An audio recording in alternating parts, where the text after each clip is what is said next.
Washington DC to Tehran कोहराम much गया है। इजराइल हमास युद्ध जब चरम पर पहुंच चुका है, उस वक्त पोप का ऐसा बयान सामने आया है जिसने हलचल पैदा कर दी। पोप फ्रांसिस ने गाजा पट्टी में इजराइल की सैन्य कार्रवाई के दौरान नरसंहार के आरोपों की जांच के लिए खुलकर मांग की है। पोप ने सितंबर में कहा था कि गाजा और लेबनान में इजराइल के हमले अनैतिक और असंगत हैं और उसकी सेना युद्ध नियमों से परे चली गई है। और अब नरसंहार के आरोपों की जांच कराने को कहकर पोप ने गंभीर सवाल खड़े कर दिए। बड़ी बात यह है कि पहली बार पोप फ्रांसिस ने गाजा में जो कुछ हो रहा है उसके लिए नरसंहार शब्द का इस्तेमाल किया। असल हकीकत क्या है, उसकी सच्चाई को जानने और इसको प्रमाणित करने के लिए पोप ने अंतर्राष्ट्रीय जांच की मांग की, इसलिए कि इसको लेकर ऐसी बहुत सी रिपोर्ट आ रही हैं। ये मांग उसी तकनीकी परिभाषा के अंतर्गत आती है। विश्व बिरादरी में गाजा में इजरायली हमले में मारे गए लोगों के लिए सवाल उठते रहे हैं। अमेरिका ने तो इजराइल को यहां तक धमकी दी थी कि आम फिलिस्तीनियों की मौतों का सिलसिला थमा नहीं तो वो इजराइल को दी जाने वाली सहायता रोक देगा। लेकिन गाजा में मौतों का सिलसिला तब थमता जब इजराइल हमला करना बंद करता। इजराइल के प्रधानमंत्री बेंजामिन नेतन्याहू आम फिलिस्तीनी की मौत पर दलील देते रहे हैं कि इसका कारण यह है कि हमास के आतंकी इन लोगों को ह्यूमन शील्ड की तरह इस्तेमाल करते हैं। इजराइल उन्हीं रिहायशी इलाकों पर हमले करता है जहां हमास के आतंकियों के छिपे होने की आशंका होती है। हाल में गाजा के दक्षिण में खान यूनिस में इजराइल डिफेंस फोर्स ने हमला किया। यहां विस्थापित लोगों के लिए शेल्टर है। इजराइल डिफेंस फोर्स ने अंधाधुंध गोलीबारी की। नतीजा हुआ कि बच्चों और उनके माता पिता की मौत हो गई।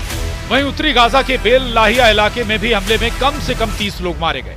स्थानीय लोगों के मुताबिक कई मकानों को भी नुकसान पहुंचा है।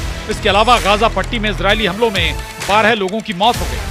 इजराइल की पुलिस के मुताबिक कैसेरिया में प्रधानमंत्री नेतन्याहू के निजी आवास पर गोले दागे जाने के बाद 3 संदिग्धों को गिरफ्तार किया गया। हमले को लेकर इजरायली फौज IDF की ओर से स्टेटमेंट जारी की गई। इसमें बताया गया कि बेल लाहिया इलाके में मौजूद आतंकी अड्डों को निशाना बनाते हुए ये अटैक किया गया। हमास की गतिविधियां तेज होती देख वहां पर अटैक किया गया है। बयान में कहा गया कि युद्ध क्षेत्र से नागरिकों को निकालने के प्रयास जारी हैं।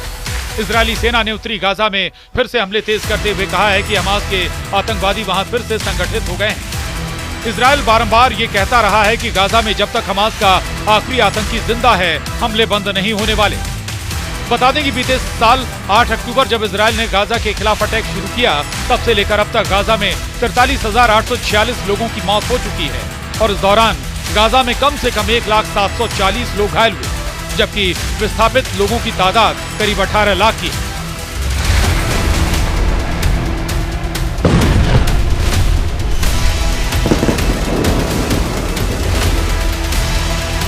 हालांकि हमास का चीफ इस्माइल हानिया मारा जा चुका है। दूसरे चीफ बने याहिया सिनवार को भी इजरायली फोर्स ने मौत के घाट उतार दिया है और इस वक्त हालात ये हैं कि हमास का कोई भी ऐसा कमांडर जिंदा नहीं बचा है जिसकी कोई अपनी पहचान हो। कुल मिलाकर कहें तो संगठन हमास अपने सबसे बुरे दौर से गुजर रहा है। लेकिन नोट करने वाली बात यह है कि सिर्फ 40 किलोमीटर लंबी और 7 से 8 किलोमीटर चौड़ी गाजा पट्टी अब तक इजराइल की मुट्ठी में नहीं आ सकी है। इजराइल की इसे लेकर दलील है कि हमास के रिहायशी इलाकों में छिपे आतंकी इसकी बड़ी वजह है। दूसरी वजह है हमास की लंबी चौड़ी सुरंगें और तीसरी वजह है ईरान का हमास को समर्थन। गाजा में होने वाली मौतों को लेकर अमेरिका चिंता जता चुका है। 13 अक्टूबर 2024 को अमेरिकी अधिकारियों की ओर से इजराइल को एक पत्र भेजकर कहा गया है कि गाजा में मानवीय स्थितियों को सुधारें वरना अंजाम भुगतने के लिए तैयार रहें। इसके लिए 30 दिनों की समय सीमा तय की गई। इससे पहले इस साल की शुरुआत में जब इजराइल की ओर से दक्षिणी गाजा में अपने ऑपरेशन को विस्तार देने की कोशिश की जा रही थी तो अमेरिका ने हजारों बम की डिलीवरी रोक दी थी। हालांकि जल्द ही अमेरिका ने हथियारों की आपूर्ति फिर शुरू कर दी, जिसके बाद इजराइल ने गाजा पर तो बमबारी की ही, लेबनान पर भी जोरदार हमला किया था। गाजा पट्टी में भीषण इजरायली हमलों के बीच संयुक्त राष्ट्र की एक विशेष समिति ने भी कहा कि गाजा में इजराइल की नीतियां और युद्ध के तरीके नरसंहार के अनुरूप। यूएन मानवतावादी कार्यालय यानी OCHA ने कहा कि पिछले 2 दिनों में उत्तरी गाजा तक मदद पहुंचाने की 6 कोशिशों को ब्लॉक किया गया है। OCHA के मुताबिक गाजा की घेराबंदी के जरिए मानवीय सहायता में रुकावट पैदा करके आम नागरिकों और सहायता कर्मियों को निशाना बनाकर इजराइल ने पूर्व मंशा के साथ भुखमरी को युद्ध तौर तरीकों के रूप में इस्तेमाल किया। गाजा में इजरायली सैनिकों ने महिलाओं और बच्चों समेत फिलिस्तीनियों के साथ क्रूर अपमानजनक बर्ताव किया, लेकिन इजराइल की सेहत पर इसका कोई असर नहीं दिखा। अमेरिका के डबल स्टैंडर्ड, संयुक्त राष्ट्र में इजराइल को अमेरिका का साथ और बेंजामिन नेतन्याहू की इजरायली बंधकों को लेकर जताई गई चिंता की आड़ में सब कुछ दब गया। गाजा इस वक्त करीब करीब कब्रिस्तान में तब्दील हो गया है। जो बच गए हैं उन्हें रोटी तक मयस्सर नहीं हो रही, पीने का पानी नहीं मिल रहा, लोग जिंदगी से हताश होते जा रहे हैं। और इस बीच पोप फ्रांसिस का बयान आता है कि इजराइल ने अगर नरसंहार किया तो इसकी जांच होनी चाहिए। उधर युद्ध में उलझे इजराइल के सामने एक और मुश्किल आन खड़ी हुई है।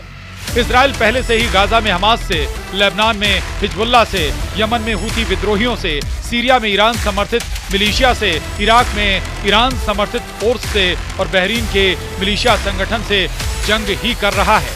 और नेतन्याहू ने इसका जिक्र एक नहीं कई बार किया भी है। लेकिन अब नेतन्याहू के लिए तुर्की भी एक मुश्किल बनकर खड़ा हो गया है। यानी कि इजराइल के पहले 6 फ्रंट एक्टिव थे, अब 7वां फ्रंट तुर्की भी खुलने जा रहा है। तुर्की ने एलानिया तौर पर इजराइल को दुश्मन देश मान लिया है। राष्ट्रपति एर्दोआन ने पहले इजराइल में घुसकर मारने की धमकी दी, फिर उनके मंत्री ने इजराइल को तबाह करने की धमकी दी और अब खबर है कि तुर्की ने इजराइल के राष्ट्रपति इसाक हर्जोग के एक अनुरोध को अस्वीकार कर दिया है।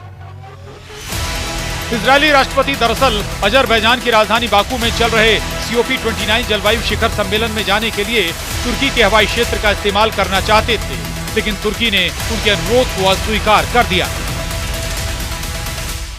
बताएं कि तुर्की इजराइल दुश्मनी की दरार पिछले साल जब इजराइल गाजा में घुसा उस वक्त से चौड़ी होनी शुरू हो गई थी, जिसका हासिल अब नजर आ रहा है। इजराइल के राष्ट्रपति का सुरक्षा कारणों से बाकू जाना रद्द किया जा चुका है, लेकिन तुर्की के इस स्टैंड ने इजराइल को तुर्की को लेकर गंभीरता से सोचने पर मजबूर कर दिया है। सवाल है कि आखिर अचानक तुर्की को इजराइल से डर क्यों लगने लगा है, क्योंकि अपने आसमान से नहीं गुजरने दिया इजराइल के राष्ट्रपति का विमान। कल तक जो तुर्की गाजा में इजराइल के हमलों को लेकर विरोध कर रहा था और साथ ही इजराइल को तेल की सप्लाई कर रहा था, तब अचानक ऐसा क्या हुआ कि तुर्की ने इजराइल से सीधा पंगा ले लिया।